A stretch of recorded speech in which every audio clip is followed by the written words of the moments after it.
مانا خلق الموت والحیات لیبلوکم ایکم احسن عملا، یہی معنی ابتلا کے میں، ابتلا یبتلی آزمانا. ابلا یبلی جو آتا ہے باب افعال سے، اس میں آتا ہے کسی کو کسی تکلیف میں ڈال کر اس کو نکھارنا، کہ اس کا جوہر نکھر جائے، اس کے اندر جو خیر ہے وہ اور چمک جائے، لوگوں کو بھی معلوم ہو جائے کہ یہ شخص اس مقام کا اہل ہے، اس کے اندر یہ صلاحیت ہے، اس میں یہ قوت موجود ہے. تو یہ گویا کہ اہل ایمان کی صلاحیتوں کو نکھارنے کے لیے اور ان کے درجات کی ترقی کے لیے بھی اللہ تعالیٰ دنیا کے اندر یہ مصیبتیں اور امتحانات جو ہیں آزمائش کے حوالے سے افراد پر بھی اجتماعی طور پر بھی لاتا ہے. اور ایک اس کا اور بھی ہے، اہل ایمان پر اس طرح کے ابتلا و آزمائش کی ایک نوعیت اور بھی ہے، اور وہ یہ ہے کہ جو بھی آپ سے غیر ارادی طور پر، یا یہ کہ آپ نے کوئی گناہ ارادی طور پر بھی کر لیا، اللہ تعالیٰ اس کی سزا اسی دنیا میں دے کر آخرت کی سزا سے محفوظ کر دے. گویا کہ اس سے بڑا خیر کیا ہوگا؟ یہاں کی سزا کیا ہے؟ جھیل لی آپ نے، بخار آ گیا، ٹانگ ٹوٹ گئی، چلیے 3 مہینے آپ بستر پر پڑے رہے نا، اور کیا ہوا؟ کچھ نہیں. لیکن یہ کیا آخرت کی سزا ملتی ہے؟ بہت عظیم ہے.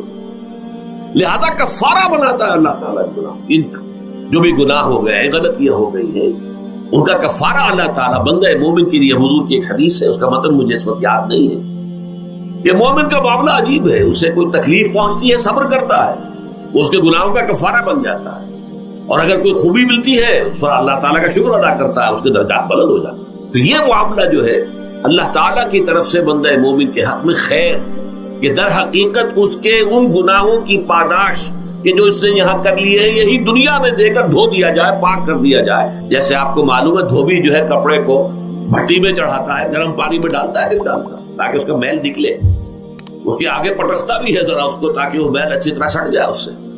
اسی طرح اگر دنیا میں ہمارے میل چھٹ جائیں، دنیا میں اگر ہمارے گناہ دھل جائیں، تو یہ بڑے نفع کا سودا ہے، بڑے نفع کا سودا ہے، بڑے نفع کا سودا ہے. اس اعتبار سے آپ غور کیجئے کہ اگر یہ حقائق ہمارے سامنے رہے تو کیا کوئی تکلیف دنیا کی ہمیں بھاری محسوس ہوگی؟ ہمیں تو بتایا یہ گیا ہے کہ عسیٰ ان تکرہوا شیئا وہو خیر لکم وعسیٰ ان تحبوا شیئا وہو شر لکم واللہ یعلم وانتم لا تعلمون. ہو سکتا ہے کہ تم کسی چیز کو ناپسند کرو، ذرا آنے کہ اسی میں تمہارے لیے خیر ہے، تمہیں نہیں پتا، اور ہو سکتا ہے تم کسی چیز کو پسند کرو، ذرا آنے کہ اس میں تمہارا شر ہے، لیکن تمہیں نہیں معلوم. اللہ یعلم وانتم لا تعلمون، اللہ جانتا ہے تم نہیں جانتے. اس حوالے سے سبردم بتو مایا خیشرا خدانی حساب کم و بیشرا، اے اللہ، اس کو کہتے ہیں تفویض. یہ سورہ تغابن کے درس میں یہ تمام مضامین تفصیل سے آتے ہیں کہ ایمان کے جو باطنی ثمرات ہیں اس میں سب سے پہلے مقام رضا ہے، پھر تفویض، توکل ہے. آپ محنت کر رہے ہیں، محنت کر رہے ہیں، محنت کر رہے ہیں، نتیجہ نہیں نکلا. ایک نتیجہ یہ نکلے، ایک بچے نے بہت محنت کی، دن رات کام کیا، فیل ہو گیا امتحان. اب صدمے سے کمر ٹوٹ سکتی ہے اس کی، لیکن نہیں، ہو سکتا ہے کہ اللہ تعالیٰ نے اسی میں میرے لیے خیر رکھی، اس لیے کہ ہماری محنت سے کچھ نہیں ہوگا، ہمارے مادی وسائل سے کچھ نہیں ہوگا، ہوگا اللہ کے اذن سے، اللہ کی مرضی سے، اللہ کی مشیت سے. یہ ہمارے لیے خاص طور پر اس اعتبار سے بہت اہم نکتہ ہے.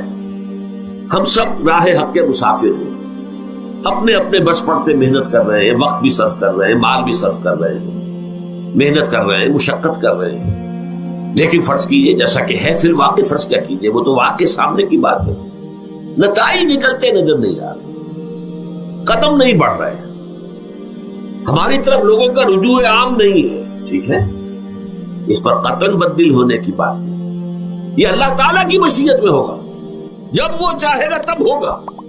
ہمارا کام یہ کہ اپنا فرض ادا کیے چلے گا بس، اور نتیجے سے بالکل ذہن کو اپنے منقطع کر لیں، ذہن کا کوئی تعلق آپ کے نتیجے کے ساتھ نہ رہے.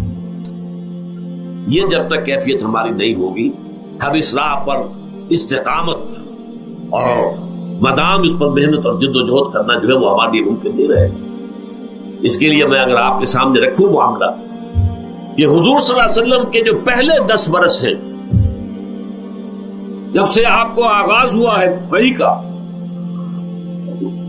اس کے بعد سے پہلے 10 برس دن رات کی محنت، شدید مشقت، یہاں تک کہ اللہ بھی روک رہا ہے نبی آپ اپنے آپ کو ہلاک کر لیں گے، لعلک باخع نفسک الا یکونوا مؤمنین، کیا آپ اپنے آپ کو اس صدمے میں ہلاک کر لیں گے؟ یہ ایمان نہیں لا رہے، اس قدر صدمہ۔ لیکن اس کے ساتھ یہ ہے کہ یہ نہیں ہے جب نتیجہ نہیں نکل رہا تو کام چھوڑ کے بیٹھ جائے، نہیں، معاذ اللہ معاذ اللہ، نتیجہ نہ نکلے تو حضرت نوح علیہ السلام کی عمر بھی اگر حضور کی ہوتی 950 برس بھی حضور دعوت دیتے تھے، آپ کا کام تھا، آپ کا فرض تھا۔ حضرت نوح علیہ السلام بھی تو آخر اللہ کے ایک بندے تھے، اللہ کے رسول تھے، 950 برس تک دعوت دی۔ فلبث فیہم 1000 سنۃ الا 50 عاما، یہ تو ہم مانتے ہی نا، اگر قرآن کے اندر نص قطعی صریح الفاظ نہ ہوتے کہ 950 برس تک رہے، ورنہ یہ بات سمجھ سے باہر آتا ہے۔ عام طور پر معلوم ہوتا ہے کہ اس دور میں ابھی عمر زیادہ تھی لوگ۔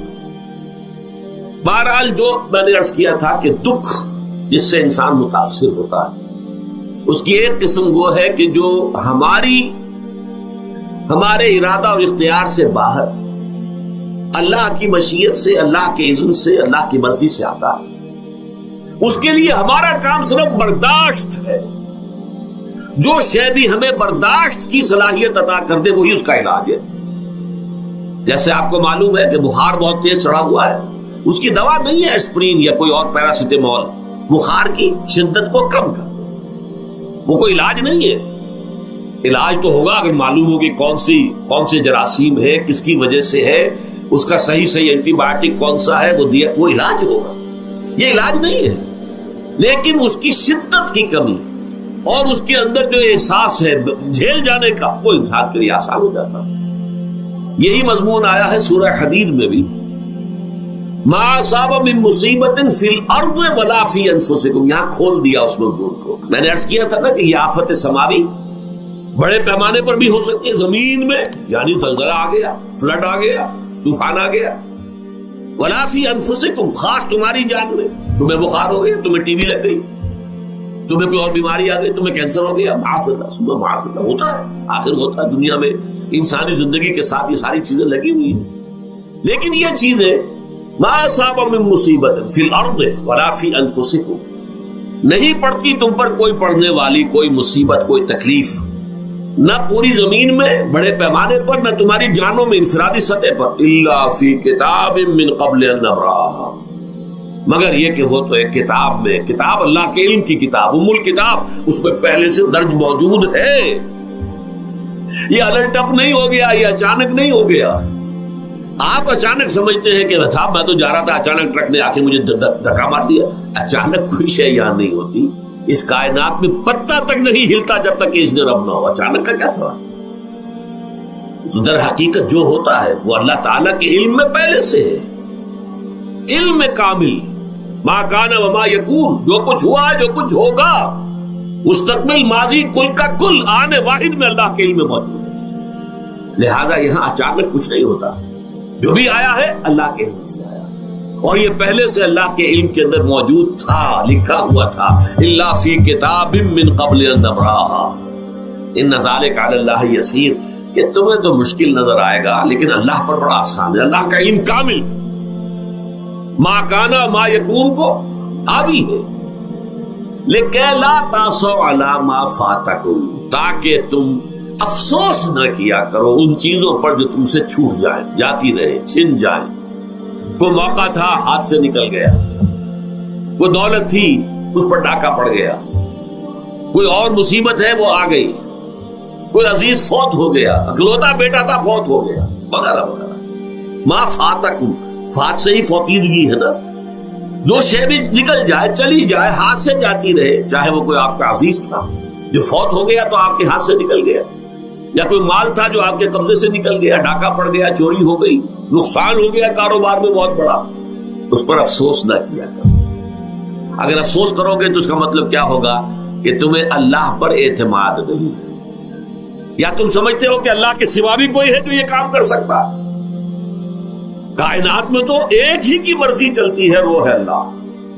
لہذا اگرچہ وہ کسی کے ذریعے سے تکلیف آپ کو پہنچی ہے، کسی نے آپ کو پتھر مارا ہے، وہ پتھر ہو سکتا ہے آپ کو نہ لگتا، لگ گیا ہے تو اللہ کے فیصلے سے لگا ہے، اس کا باپ بھی نہیں پتھر مار سکتا آپ کو اگر اللہ کا اذن نہ ہو۔ لہذا آپ پتھر مارنے والے کو بھی مجرم سمجھیے، ٹھیک ہے، اس سے بھی قصاص لینے کا آپ کو حق ہے، لیکن یہ جان لیجئے کہ جو آیا ہے پتھر وہ اذن رب سے آیا۔ اب ظاہر بات ہے کہ اگر یہ کیفیت ہوگی تو غصہ اتنا نہیں ہوگا اس شخص پر کہ جس نے یہ کام کیا ہے، بلکہ ہو سکتا ہے آدمی مسکرا کے رہ جائے، جیسے کہ وہ میں واقعہ سناتا رہا ہوں اپنے دروس میں کہ ایک درویش میرے ساتھ بھی جا رہا تھا، جو رب کرے سو ہو، جو رب کرے سو ہو، جو رب کرے سو ہو۔